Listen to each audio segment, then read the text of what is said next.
नमस्कार दोस्तों, मैं राजेश चौधरी पारस कैरियर इंस्टीट्यूट में आपका हार्दिक स्वागत करता हूं। आज हम फिर अपनी नई क्लास लेके आए हैं। जो भी बच्चे इस क्लास में आज जुड़े हैं वो पिछली क्लास को देखें और जो भी नए हैं वो अपने चैनल को सब्सक्राइब कीजिए और शेयर कीजिए ताकि हर बच्चे तक अपने चैनल की और अपनी क्लास की पहुंच हो सके। आपको क्लास में मैंने बताया था आपको डेली कंटिन्यू क्लास मिलेगी जिसमें कोई भी आपको ये नहीं है कोई बाधा मिलेगी आपको। आगे हम लेके चलते हैं। कल हम पढ़ रहे थे, लास्ट क्लास में हमने पढ़ रहा था HCF पढ़ रहे थे। लास्ट क्लास में हमने HCF के कुछ क्वेश्चन किए थे। हमने HCF के ऊपर डिस्कस किया था कि हमारे पास कभी भी अधिकतम वहां पे मैक्सिमम या फिर आपके पास ज्यादा से ज्यादा की बात आती है तो हमारे पास क्या लेते हैं, हम HCF लेते हैं। हम आगे HCF के ऊपर आगे डिस्कस करके हम नया क्वेश्चन लेते हैं। आज की क्लास का फर्स्ट क्वेश्चन हम लेते हैं। जैसे हमारे पास क्वेश्चन दे रखा है 3 खेतों का क्षेत्रफल। क्वेश्चन दिया हुआ है आज की क्लास का 3 खेतों का क्षेत्रफल।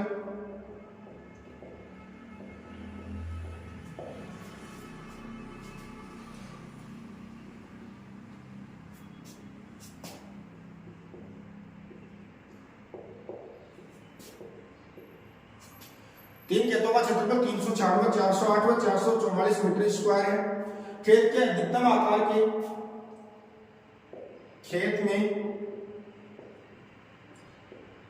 अधिकतम आकार के समान आयताकार गड्ढे खोदे जाएं। समान आयताकार गड्ढे खोदे जाएं। तो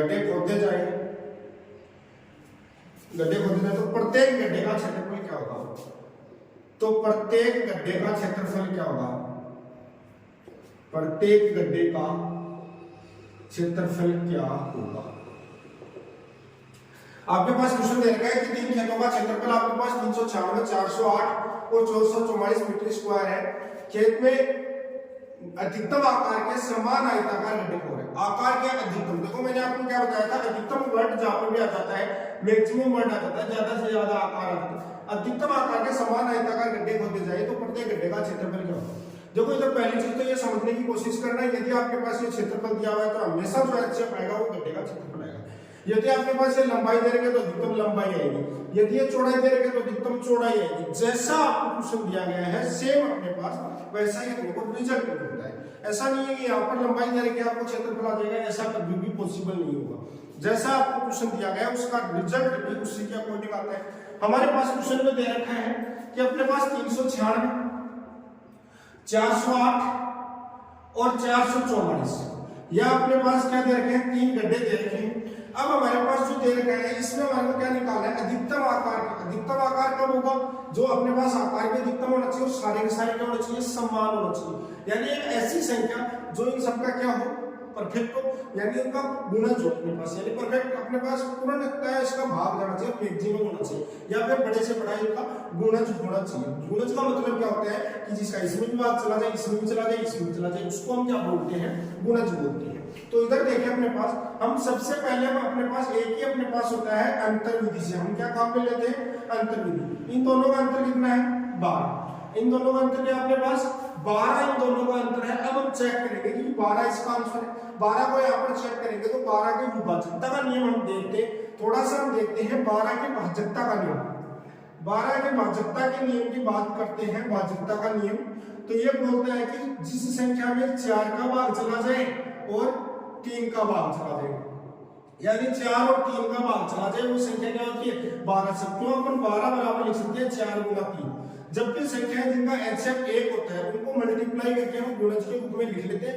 आप 3 के और 4 के भाजकता का 4 के भाजकता का नियम हमारे पास क्या कहता है कि लास्ट 2 अंक, लास्ट 96 4 से विभाजित है, 08 4 से विभाजित है, 44 4 से विभाजित है। 3 के भाजकता का नियम बोलता है कि डिजिट ऑफ सम है वो क्या होना चाहिए, 3 से डिवाइड होना चाहिए। तो अपने पास ये डिवाइड है, ये 12 डिवाइड है, ये अपने पास कितना आ गया 8 और 12 ये भी डिवाइड है। इसका मतलब इसका जो HCF आ गया ये मीटर स्क्वायर अधिकतम आकार का कौन सा रहेगा अपने पास, 12 मीटर स्क्वायर वाला हमारे पास क्या रहेगा, ऐसा गड्ढा होगा अधिकतम आकार 12 मीटर स्क्वायर का गड्ढा, समान आकार के गड्ढे खोदे जाएंगे। एक गड्ढा कितने का होगा, 12 मीटर स्क्वायर का होगा। बात समझ पा रहे हो? क्योंकि हमारे पास जो भी वर्ड दिया था अधिकतम आकार की बात कर रहा था तो हमने अधिकतम आकार के ऊपर हमने बात की। अब हम बात करते हैं, अब हम इसी क्वेश्चन में हम आगे बात करते हैं। यदि अपने पास खेतों का क्षेत्रफल 396, 408 और 444 के खेत में अधिकतम आकार के समान आयताकार गड्ढे खोदे जाए, यदि खेत की लंबाई अपने पास दे रखी, देखो मैं इसी क्वेश्चन को थोड़ा सा मैं आगे करने की कोशिश कर रहा हूँ, यहाँ तक आपको समझ में आ गया हो तो आगे हम कैसे करते हैं क्वेश्चन को इधर देखना है। इसमें अपने पास एक पार्ट को पूछ सकता है, यदि खेत की लंबाई यदि खोदे जाए तथा खेत की लंबाई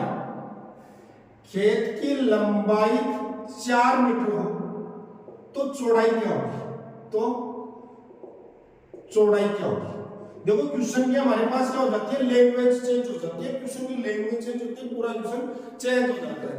देखिए हमारे पास क्वेश्चन क्या दे दिया कि 3 खेतों के क्षेत्रफल 396, 408 और 444 मीटर स्क्वायर है। खेत में अधिकतम आकार के समान आयताकार गड्ढे खोदे जाए तथा खेत की लंबाई 4 मीटर हो तो चौड़ाई क्या होगी? आपको चौड़ाई पूछी, यहाँ पर ना की बात करिए किसकी, क्षेत्रफल की। तो हमको निकालना पड़ेगा कि सबसे पहले हम क्या निकालेंगे, सबसे पहले हम ये निकालेंगे तो उस खेत का क्षेत्रफल क्या है, यानी जो गड्ढा आपने खोदा उसका क्षेत्रफल क्या है। उसका क्षेत्रफल हमारे पास क्या है, 12 मीटर स्क्वायर। आपको पता है कि आयत का जो क्षेत्रफल होता है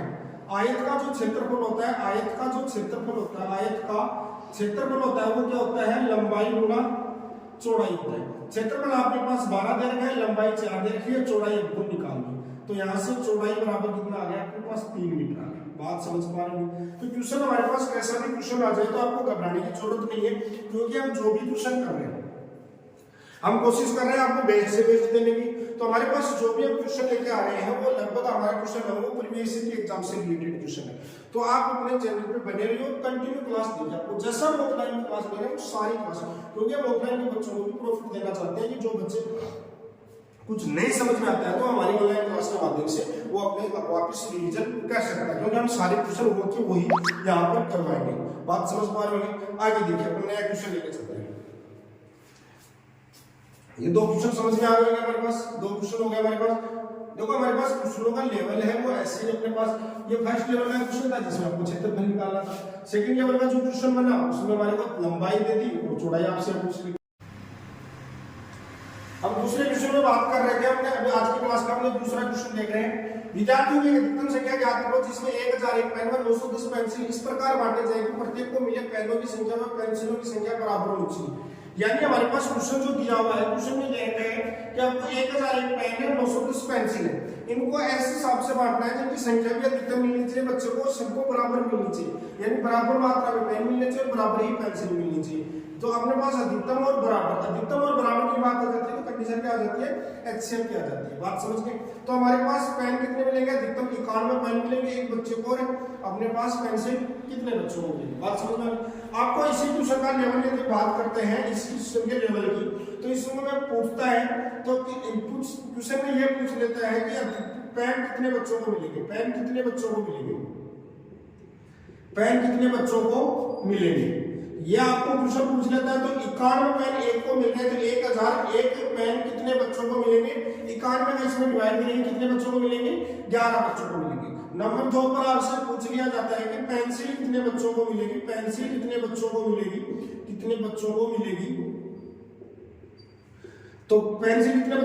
10 बच्चों। 91 का भाग 910 में देंगे तो पेंसिल कितने बच्चों को मिलेगी, 900। अपने पास 10 एक बच्चों को पेंसिल मिल गया तो 910 पेंसिल कितने बच्चों में डिवाइड हो जाएगी, 10 बच्चों में डिवाइड हो जाएगी। इस हिसाब से हमारे पास क्वेश्चन या तो डायरेक्ट ये पूछ लिया जाता है फिर यहाँ तक पूछ लिया जाता है। यहाँ तक पूछता तो हमको एचसीएफ करना है। यदि आपको आगे पूछता है कि कितने बच्चों को पेन मिलेंगे, कितने बच्चों को पेंसिल मिलेंगे, तो उसमें हम क्या करते हैं, 91 का 1001 में डिवाइड करेंगे तो 11 आएगा, 11 बच्चों को पेन मिलेंगे, एक बच्चे को 91 पेंसिल मिल पा रही है। इसका मतलब ये होगा कि 910 बच्चों को 910 पेंसिल है वो कितने बच्चों में डिस्ट्रीब्यूट हो जाएगी, अपने पास 10 बच्चों में डिस्ट्रीब्यूट हो जाएगी। समझ पा रहे होंगे आप? आगे हम देखिए क्वेश्चन नंबर 7 लिखते हैं। आगे हम क्वेश्चन नंबर आज की क्लास का क्वेश्चन नंबर 3 लिखते हैं। इसमें हमारे पास देखो क्वेश्चन का जो लेवल है वो क्वेश्चन का लेवल हम पहले बेसिक लेवल करेंगे, फिर उसमें आगे कितने टाइप से क्वेश्चन को पूछा जा सकता है उस चीज के ऊपर हम बात करेंगे।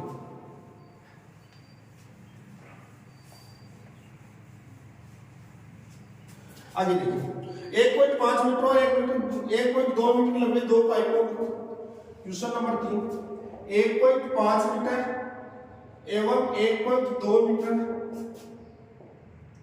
लंबे दो पाइपों को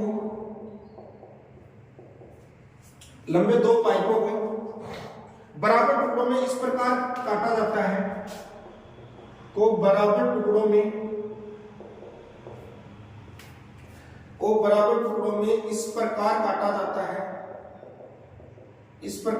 जाता है कि कोई भी टुकड़ा शेष नहीं है, कोई भी टुकड़ा शेष ना रहे,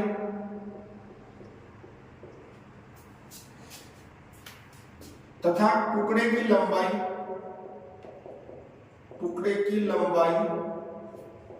अधिकतम। देखो क्वेश्चन को थोड़ा सा समझने की कोशिश कीजिए। अपने पास 1.5 मीटर तथा 1.2 मीटर लंबे दो पाइप हैं, उनको बराबर टुकड़ों में इस प्रकार काटा जाता है कि कोई भी टुकड़ा शेष नहीं रहना चाहिए, तथा टुकड़े की लंबाई वो क्या होनी चाहिए, अधिकतम होनी चाहिए। दोनों चीजें यहाँ पर काम कर रहा है कि कोई भी टुकड़ा शेष नहीं रहे और टुकड़े की लंबाई वो क्या होनी चाहिए, अधिकतम होनी चाहिए। बात समझ पा रहे होंगे। हम इस क्वेश्चन को करने के लिए क्या करेंगे, अब इसमें कितने टाइप के क्वेश्चन आपसे पूछ सकता है। पहला क्वेश्चन तो ये पूछ सकता है, दूसरा इसमें क्वेश्चन आपसे ये भी पूछ सकता है कि टुकड़ों की संख्या कितनी होगी। दूसरा क्वेश्चन आपसे पूछ सकता है कि टुकड़ों की संख्या कितनी होगी, आपसे ये भी क्वेश्चन पूछ सकता है। बात समझ पा रहे हो। हमारे पास दो टाइप से क्वेश्चन पूछ सकता है, आपको अधिकतम टुकड़े की लंबाई भी पूछ सकता है या फिर टुकड़े की संख्या कितनी होगी, संख्या भी पूछ सकता है। इधर देखिए हमारे पास 1.2 मीटर है, एक है 1.5 मीटर। हमको क्या करना है, अंतर लेना है। हमारे को HCF निकालना है। अंतर कितने का आया, 0.3 मीटर, यानी एक टुकड़ा है वो कितने मीटर का है, 0.3 मीटर का। यदि आपके पास, देखो थोड़ा सा क्वेश्चन को समझना है, यदि आपके पास आंसर किसमें दिया हुआ मीटर में तो 0.3 मीटर, यदि आपके पास आंसर किसमें जो सेंटीमीटर में तो कितने सेंटीमीटर की बात होगी, 30 सेंटीमीटर, क्योंकि 100 से मल्टीप्लाई। 1 मीटर में कितने सेंटीमीटर होते हैं भाई, 1 मीटर में होते हैं 100 सेंटीमीटर होते हैं। बात समझ पा रहे होंगे। तो 1 मीटर में 100 से मल्टीप्लाई 30 सेंटीमीटर। यदि अपने पास जो यूनिट दे रखे हैं 1.2 मीटर 1.5 मीटर, यदि आपके पास जो ये यूनिट है 1 मीटर में 1 सेंटीमीटर है, हमेशा यूनिट क्या होनी चाहिए, समान होना चाहिए। ये याद रखना है, हमेशा यूनिट क्या होनी चाहिए, हमेशा यूनिट सेम होनी चाहिए, यूनिट क्या होनी चाहिए, समान होनी चाहिए। बात समझ रहे हो। अब हमारे पास बात आती है कि 0.3 मीटर का एक टुकड़ा निकालना है, तो 1.2 मीटर में कितने टुकड़े निकलेंगे भाई, 4 टुकड़े निकलेंगे। 1.5 मीटर में कितने टुकड़े निकलेंगे भाई, 5 टुकड़े निकलेंगे। तो टोटल टुकड़े कितने निकलेंगे, अपने पास टुकड़े कितने निकलेंगे, 4 + 5 = 9 टुकड़े। तो टोटल टुकड़ों की संख्या वो हमारे पास कितनी आ जाएगी, 9 टुकड़े अपने पास यहाँ से निकल जाएंगे। बात को समझ पा रहे होंगे। आपको क्वेश्चन कहना क्या चाह रहा है, क्वेश्चन कह रहा है कि अपने पास 1.2 मीटर और 1.5 मीटर के दो पाइप है, उनको बराबर टुकड़ों में इस प्रकार काटा जाता है, कोई टुकड़ा शेष नहीं रहे, टुकड़े की लंबाई अधिकतम होनी चाहिए। एक तो क्वेश्चन में अधिकतम लंबाई का टुकड़ा होना चाहिए, ये निकालना था। तो ये कितना है, 0.3 मीटर लंबाई का अधिकतम लंबाई का टुकड़ा होगा। दूसरा अपने पास टुकड़ों की संख्या की बात कर रहे हैं, तो टुकड़ों की संख्या हमारे पास कितनी आएगी, 5, 4 टुकड़े यहाँ से निकलेंगे, 5 टुकड़े यहाँ से निकलेंगे, तो टोटल कितने टुकड़े निकलेंगे, यहाँ से हमारे पास 9 टुकड़े लगेंगे। नोट कर लेना, साथ के साथ नोट कर लेना, ताकि कोई भी क्वेश्चन में दिक्कत नहीं आए, साथ साथ नोट कर लेना।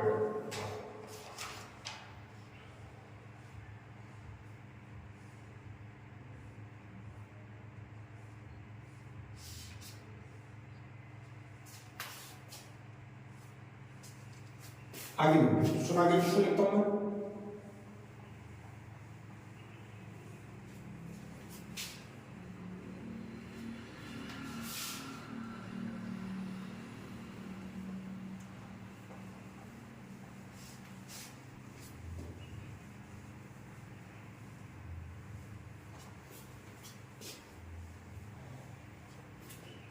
आगे एक दूध विक्रेता के पास, आगे क्वेश्चन लिखे, एक दूध विक्रेता के पास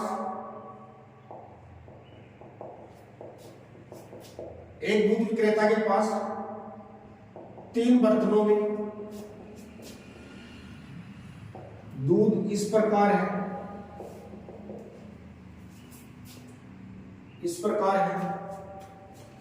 21 लीटर, 42 लीटर और 63 litre. 21 litre, 42 litre and 63 litre. यदि वह उन्हें टीन के डिब्बों में इस प्रकार पैक करना चाहता है, यदि वह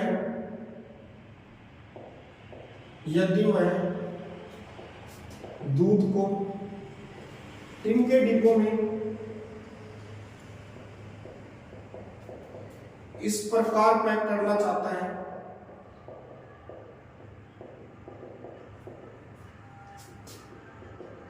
है कि किसी भी डिब्बे में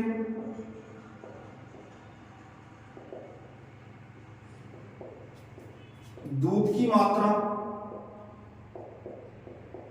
शेष ना रहे एवं प्रत्येक डिब्बे में दूध की अधिकतम मात्रा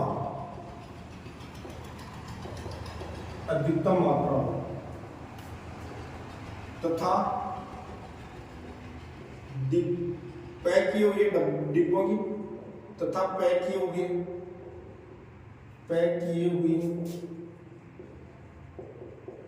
डिब्बों की कुल संख्या बताओ। देखो क्वेश्चन हमारे पास क्या है, एक दूध विक्रेता के पास में 3 बर्तनों में दूध इस प्रकार है, एक बर्तन में 21 लीटर, एक में 42 लीटर, एक में 63 लीटर।